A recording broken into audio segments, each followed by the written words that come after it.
देखिए, मैं ये बताऊं कि जरा चलाइए वो तस्वीरें भी जब इजराइल में बमबारी हुई है। इजराइल में कैसे बमबारी हो रही है, क्योंकि दोनों ही देश इस वक्त ईरान भी हमला कर रहा है, इजराइल भी हमला कर रहा है। वो तस्वीरें मैं इस वक्त स्क्रीन पर दिखा भी रही हूं। लेकिन बहुत बड़ी बात प्रोफेसर जमीर कर रहे हैं। प्रोफेसर जमीर कह रहे हैं कि कोई बम ईरान नहीं बना रहा है, ये IAEA जो अंतर्राष्ट्रीय संगठन है उसने इसकी निगरानी की है।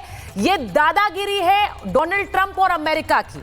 अब मैं एक बार जरा बेनी साहब आपके पास जा रही हूं, क्योंकि रूस के राष्ट्रपति ने एक बड़ा बयान दिया। मैं पहले जरा वो खबर चला देती हूं। राष्ट्रपति पुतिन और ईरानी विदेश मंत्री ने मुलाकात की है, और मुलाकात के बाद व्लादिमीर पुतिन ने क्या कहा है? इजराइल ने ईरान पर बेवजह हमला किया है। ईरान के हालात पर हमारी पैनी नजर बनी हुई है। ईरान में सत्ता परिवर्तन का फैसला सिर्फ जनता कर सकती है, सिर्फ जनता। सत्ता परिवर्तन का अधिकार किसी बाहरी को नहीं है, यह राष्ट्रपति पुतिन ने कहा है। रूस इतिहास के सही पक्ष में खड़ा हुआ है। अब देखिए, जो बात प्रोफेसर जमीर ने कही, मैं वही सवाल लेकर बेनी साहब के पास जा रही हूं। बेनी साहब, आप क्योंकि एक IDF के सोल्जर रहे हैं, मैं जरा पूछना चाहती हूं। प्रोफेसर जमीर कह रहे हैं कि ईरान ने कभी कोई बम नहीं बनाया है, हम तो उसके खिलाफ हैं। वहां पर तो एक फतवा जारी है, हम ऐसे कोई बम नहीं बनाते हैं जिस तरह का जो मानवता को नुकसान पहुंचाए। और इजराइल के पास तो पहले से परमाणु बम है, वो जग जाहिर नहीं करता है। बेनी साहब जरा बताइए। जो रिजीम अपने खुद के पब्लिक को झूठ बोल सकता है, सिर्फ बेनी साहब जो अपने पब्लिक को झूठ बोलता सकता है, तो हम लोग कौन है? एंड हम लोग तो प्रूफ करके बताए हैं। Not only I have proved, not me, sorry, the Israeli thing is proved. America ने प्रूफ किया है। वो ICC से बोलते हैं ना, वो उसको बोल रहे क्या उन्होंने बताया कि उन लोग के पास बम नहीं था। उन लोग ने तो UN में जाके बोला कि they are almost to the atom bomb. तो ये सब झूठ है, और जो अब्बास अपने बोल रहे हैं वो सब सच है। मैं नहीं जानता हूँ, रियली सच जानता नहीं मैं हूँ। But I can tell you one thing, ये जो वॉर हो रही है वो खाली पीली तो नहीं हो रही है। हम लोग को क्या, we are sitting, all our public is sitting in the shelters today. This is not for us, we are not doing because we want to do.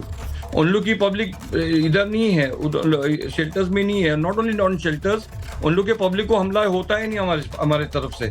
तो means I don't know what बोल रहे हैं कि सब झूठ बोल रहे हैं और ये खाली ईरान सच बोल रहा है।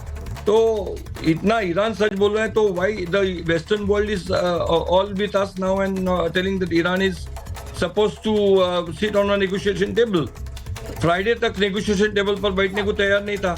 They want that we will not give up. So क्या, I mean, what they want exactly, I don't know. Beni साहब, मैं एक चीज पूछूंगी आपसे, क्योंकि हम तो ये दिखाना चाह रहे हैं कि दुनिया के अलग अलग मोर्चों पर क्या हो रहा है। आप एक लड़ाई लड़ रहे हैं, और ये सवाल मैंने पहले भी पूछा है कई मेहमानों से जो जुड़ते हैं हमारे साथ, कि यहाँ पर एक अस्तित्व और एक वजूद की लड़ाई है।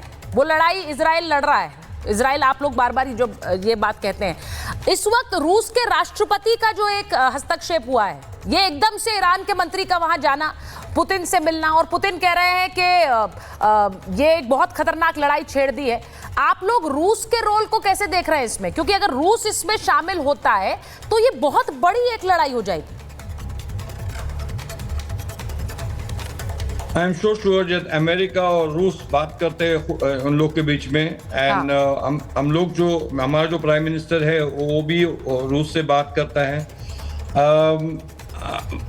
Interest of politic interests, I don't understand this politic interests, because they have an interest in Iran, because they're getting a lot of oil from them, they're getting a lot of gas from them. So I don't know how the interest works, but sometimes politically correct, you must take one side or that side. So that's the political correct things that they are putting is doing. I don't think nothing else than that. मेरे को नहीं लगता है उससे beyond कुछ कर रहा है. But there is an understanding between Putin and Israel. बिल्कुल। अब देखिए, आप मेरे साथ इस वक्त बेंजामिन जुड़े हुए हैं। बहुत अच्छी तरह से वो इजराइल का पक्ष रखते हैं हमेशा। आपने आज भी सुना, वो कह रहे हैं कि दोनों ये जो राष्ट्रीय अध्यक्ष हैं ये मिल रहे हैं। ये लोग राष्ट्रीय अध्यक्ष जो है ये फोन पर बात करते हैं, ये संपर्क में है, तो ऐसा नहीं है कि इनके बीच कोई संपर्क नहीं है। लेकिन क्या इसके बावजूद ये एक मल्टी प्रोंग्ड वॉर बन जाएगी, ये हमारे एक्सपर्ट से समझना जरूरी है। मैं एक बार जरा सीधे पहले एक बार एयर कॉमोडोर के पास जा रही हूँ। एयर कॉमोडोर बहल, जय हिंद सर। आज आप देख रहे हैं किस तरह का एक वर्ल्ड सिनेरियो बदल रहा है। आप देख रहे हैं कि पुतिन ने एक बयान जारी कर दिया है।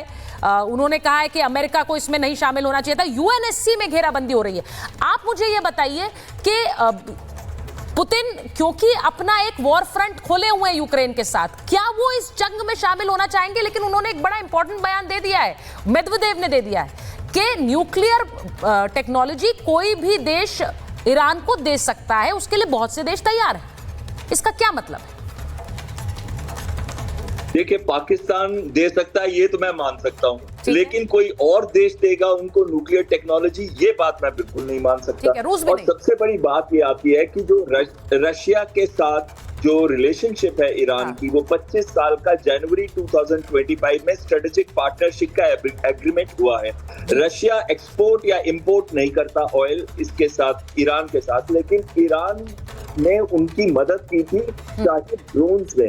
उन्होंने सैकड़ों शाही ड्रोन्स दिए थे उनको यूक्रेन के अगेंस्ट, और साथ में उन्होंने उनको मैन्युफैक्चरिंग करने में भी मदद की थी, कंपोनेंट्स में भी मदद की थी ड्रोन्स की। तो जब रशिया को जरूरत थी तो ईरान उनके साथ खड़ा हुआ था। तो रशिया उनकी जरूर डिफेंस इक्विपमेंट में मदद कर सकता है, और उन्होंने कहा कि एयर डिफेंस सिस्टम्स जो है हम उनकी मदद कर सकते हैं ईरान की। लेकिन मुझे नहीं लगता कि पाकिस्तान तो खैर एक रोग स्टेट है, उसकी बात क्या करे कोई भी, तो वो स्टेट को छोड़ दीजिए, तो और कोई भी देश कभी भी अपनी न्यूक्लियर टेक्नोलॉजी नहीं दे सकता। लेकिन मैं यहाँ पे एक चीज बड़ी अहम कहना चाहता हूँ सुचारिता जी, मुझे क्या लगता है कि हो सकता है कि ईरान अपना 408 केजी एनरिच्ड यूरेनियम जो है वो रशिया भेज दे, ताकि उसको सिक्योर करके रखे जब तक ये वॉर या युद्ध नहीं खत्म हो जाता। इसके सिवाय मुझे नहीं लगता कि रशिया कभी अपने सोल्जर्स को भेजेगा या फिर कुछ भी करेगा। डिप्लोमेटिक सपोर्ट जरूर देगा, यूएन सिक्योरिटी काउंसिल में जरूर उनको घेरेगा अमेरिका को, और साथ में सैटेलाइट इंटेलिजेंस देगा, साइबर में मदद करेगा, लेकिन उनको फिजिकली जो है सोल्जर्स अपने नहीं भेजेगा। अपने कोई भी डिफेंस इक्विपमेंट जो उसकी है वो वहां पे पोजीशन नहीं करेगा। मैं एक और आपका ऑडियो थोड़ा ठीक करा लेती हूँ, क्योंकि आपका ऑडियो बहुत क्लियर नहीं है। मैं एक बार अपनी टीम से भी कहूंगी उसे थोड़ा सा क्लियर करा ले। एक बड़ी खबर के बाद अचल जी आपके पास आ रही हूँ, एम्बेसडर अचल, और मेजर तूर के पास भी जाऊंगी। खबर यह है कि इजराइल से जंग को लेकर ईरानी सूत्रों से खबर आ रही है, रूस की अब तक की जो मदद है उससे खुश नहीं है रूसी राष्ट्रपति। अब पुतिन से और ज्यादा मदद चाहते हैं खमनेई, ये कहा जा रहा है कि ईरान बहुत ज्यादा खुश नहीं है जो कि अभी तक मदद की बात रूस ने कही है उससे। ईरान चाहता है कि और ज्यादा मदद करें पुतिन। अब इसका मतलब क्या है, और ज्यादा मदद का मतलब क्या होगा, जरा अचल साहब से पूछ लेते हैं। अचल जी, अगर आप हमें बताएं और ज्यादा मदद इस प्रेजेंट सिचुएशन में क्या कर सकता है रूस। हम ये देख रहे हैं कि यूएनएससी में एक घेराबंदी चल रही है जिसमें पाकिस्तान भी है। सरप्राइजिंगली पाकिस्तान भी कह रहा है कि भाई इस युद्ध को बंद करवाइए, ये बहुत घातक है, इसमें सबको रुकना चाहिए। उसमें चीन भी है, उसमें रूस भी है, लेकिन और ज्यादा मदद क्या करेगा रूस? तो देखिए, फिलहाल जो अभी का परिप्रेक्ष्य है उस पर आप देख रहे हैं कि ये रिफ्लेक्शन है उन जो ग्लोबल जियोपॉलिटिकल पोलराइजेशन हुआ है पिछले कुछ सालों में। उस पर एक तरफ रशिया, चाइना, नॉर्थ कोरिया, कभी कभी पाकिस्तान और कुछ एक और देश हैं जो खुल के सामने आते हैं जब कभी परिस्थितियां बनती हैं, और वो मोस्टली एंटी, और दूसरी तरफ इस पोलराइजेशन के है so called western democracies led by America. हालांकि एक फर्क ये आया है कि पिछले कुछ सालों में वेस्टर्न